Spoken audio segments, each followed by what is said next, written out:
وَإِذْ قُلْنَا لِلْمَلَائِكَةِ اسْجُدُوا لِآدَمَ فَسَجَدُوا إِلَّا إِبْلِيسَ كَانَ مِنَ الْجِنِّ فَفَسَقَ عَنْ أَمْرِ رَبِّهِ أَفَتَتَّخِذُونَهُ وَذُرِّيَّتَهُ أَوْلِيَاءَ مِن دُونِي وَهُمْ لَكُمْ عَدُوٌّ بِئْسَ لِلظَّالِمِينَ بَدَلًا۔ اور جب ہم نے فرشتوں سے کہا کہ تم لوگ آدم کو سجدہ کرو تو ابلیس کے سوا سب نے سجدہ کیا، وہ جنوں میں سے تھا، تو اس نے اپنے رب کے حکم کی نافرمانی کی۔ کیا پھر بھی تم لوگ اسے اور اس کی اولاد کو میرے سوا دوست بناؤ گے، حالانکہ وہ سب تمہارے دشمن ہیں؟ شیطان ظالموں کے لیے اللہ کا بڑا برا بدل ہے۔ اس آیت کریمہ میں بتایا گیا ہے کہ شیطان کی اطاعت ہی اللہ تعالیٰ کی نافرمانی اور کفر و معصیت کا سبب ہوتی ہے، اور شیطان آدم علیہ السلام اور ان کی ذریت کا سب سے بڑا دشمن اور اللہ کا سب سے بڑا نافرمان ہے۔ اس لیے اس کی اطاعت دنیا و آخرت میں ہر نامرادی کا ذریعہ اور اس کی مخالفت اور اس سے دشمنی ہر خیر و فلاح کا سبب ہے۔ اللہ تعالیٰ نے نبی کریم صلی اللہ علیہ وسلم سے فرمایا کہ آپ اس وقت کو یاد کیجئے جب ہم نے تمام فرشتوں سے کہا کہ تم لوگ آدم کی تکریم میں اس کا سجدہ کرو، تو اللہ تعالیٰ کی اطاعت کرتے ہوئے تمام فرشتوں نے سجدہ کیا، صرف ابلیس نے استکبار میں آ کر سجدہ کرنے سے انکار کر دیا، اس لیے کہ وہ نافرمان اور سرکش جنوں میں سے تھا، اس لیے اپنے رب کی اطاعت کا منکر ہو گیا۔ اس کے بعد اللہ تعالیٰ نے ان لوگوں کے حال پر اظہار تعجب کیا ہے جو ابلیس کی اطاعت کرتے ہوئے کفر و معاصی کا ارتکاب کرتے ہیں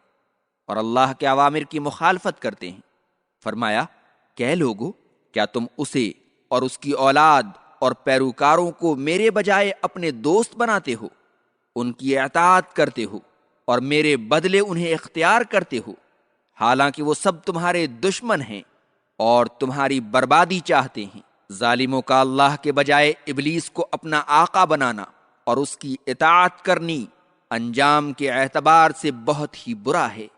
حافظ ابن کثیر کہتے ہیں کہ سورہ یاسین آیات 59 سے 62 میں اللہ تعالیٰ نے قیامت اور اس کی ہولناکیوں اور نیک بختوں اور بدبختوں کا انجام بیان کرنے کے بعد یہی بات کہی ہے۔ ان آیتوں کا ترجمہ ملاحظہ کیجیے۔ اے اولاد آدم، کیا میں نے تم سے قول و قرار نہیں لیا تھا کہ تم شیطان کی تابعداری نہ کرنا؟ وہ تو تمہارا کھلا دشمن ہے، اور میری ہی عبادت کرنا، سیدھی راہ یہی ہے۔ شیطان نے تو تم میں سے بہت ساری مخلوق کو بہکا دیا، کیا تم عقل نہیں رکھتے؟ ما اشهدتهم خلق السماوات والارض ولا خلق انفسهم وما كنت متخذ المضلين عضدا۔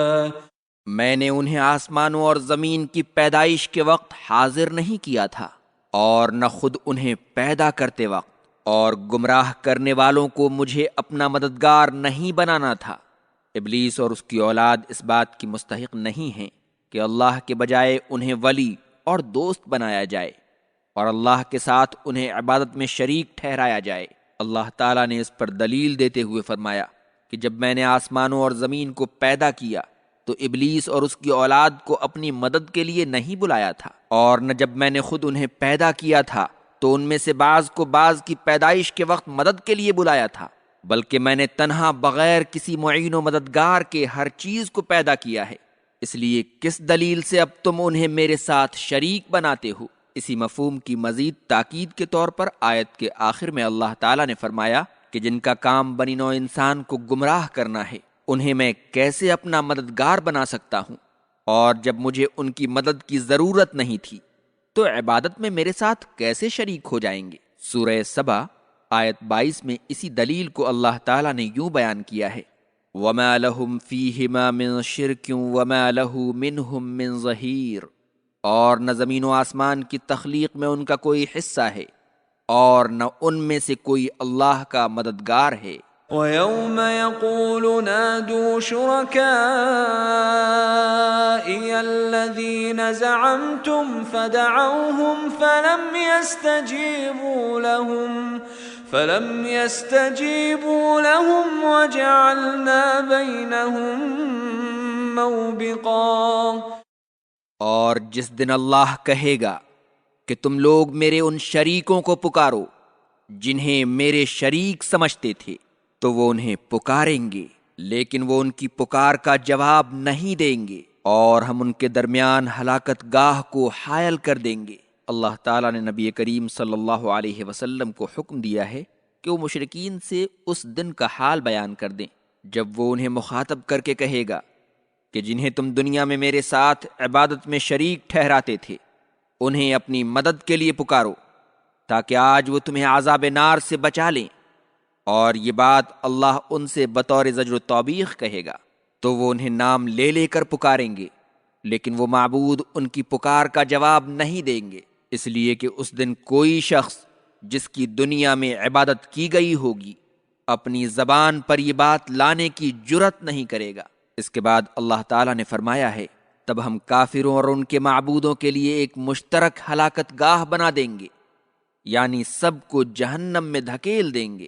موبق کا ایک دوسرا معنی عداوت اور دشمنی بھی ہے، یعنی اللہ تعالیٰ کافروں اور ان کے معبودوں کے درمیان ایسی شدید عداوت پیدا کر دے گا کہ میدان محشر میں ایک دوسرے کو دیکھنا اور ملنا گوارا نہیں کریں گے۔ سورہ مریم آیات 81-82 میں اللہ تعالیٰ نے فرمایا ہے وَاتَّخَذُوا مِن دُونِ اللَّهِ إِلَٰهَةً لِيَكُونُوا لَهُمْ عِزًّا كَلَّا سَيَكْفُرُونَ بِعِبَادَتِهِمْ وَيَكُونُونَ عَلَيْهِمْ ضِدًّا،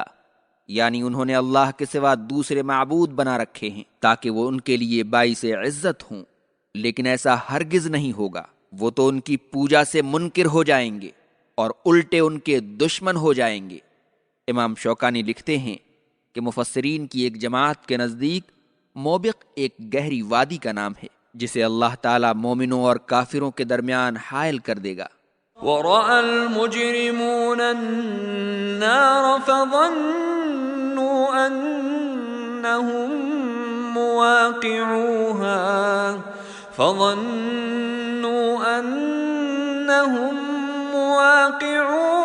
ولم يجدوا عنها مصرفا۔ اور مجرمین آگ کو دیکھیں گے تو انہیں یقین ہو جائے گا کہ وہ اس میں گرنے والے ہیں اور اس سے بچ نکلنے کا کوئی راستہ نہیں پائیں گے۔ میدان محشر میں جب کفر و شرک جیسے جرائم کا ارتکاب کرنے والوں کے سامنے جہنم کو لایا جائے گا تو دور ہی سے اسے دیکھ کر انہیں یقین ہو جائے گا کہ یہی ان کا ٹھکانہ ہے اور اس سے فرار کی کوئی صورت نہیں ہے۔ مفسرین لکھتے ہیں کہ جہنمیوں کو جہنم میں داخل ہونے سے پہلے ہی جو عظیم حزن و ملال لاحق ہوگا اسی کی طرف یہاں اشارہ ہے۔